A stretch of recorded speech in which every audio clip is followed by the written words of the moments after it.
Nu ko, draugi, 4 gadi mums ir garantēti amerikāņu kalniņi.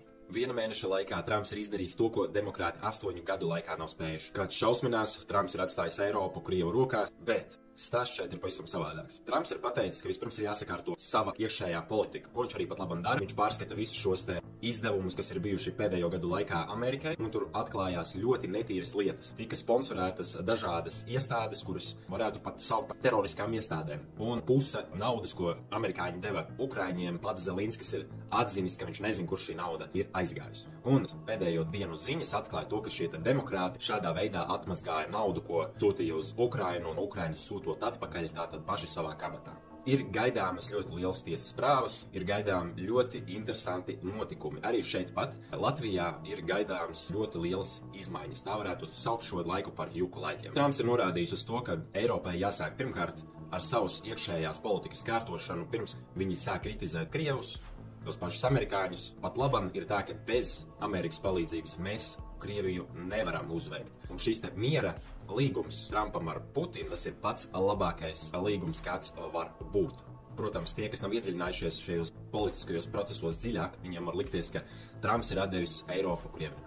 Bet tā nav. Lieta ir daudz nopietnāk, varbūt kā no virspuses izskatās. Šie politiskie procesi iesakņojās pat līdz ekonomiskajam karam.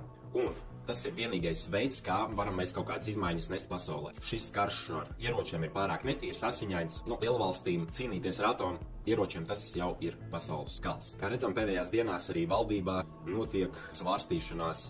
Evika Siliņa grib šo te valdības restartu, nomainīt ministrus. Jāsaprot viena lieta, ka mūsu valdība ir jau no pašas serdes sapūs. Šeit neder nekāds restarts, šeit neder kaut kādas rotācijas. Vienīgais, kas mūs var novest pie kaut kāda laba, tīkama vēlama rezultāta Latvijai, Latvijas iedzīvotājiem, ir pilnīga valdības nomaiņa. Un vēl mums cerība ir. Es šeit biju arī ielicis video savā Facebook kontā, kur es izspļāvu tādu joku, ko teiktu Trumps Latvijai. Kur viņš pasaka, ka Latvijai ir vēl cerība, bet patreizējā valdība, kas ir pie varas, viņa ir korumpēta un liekulīga.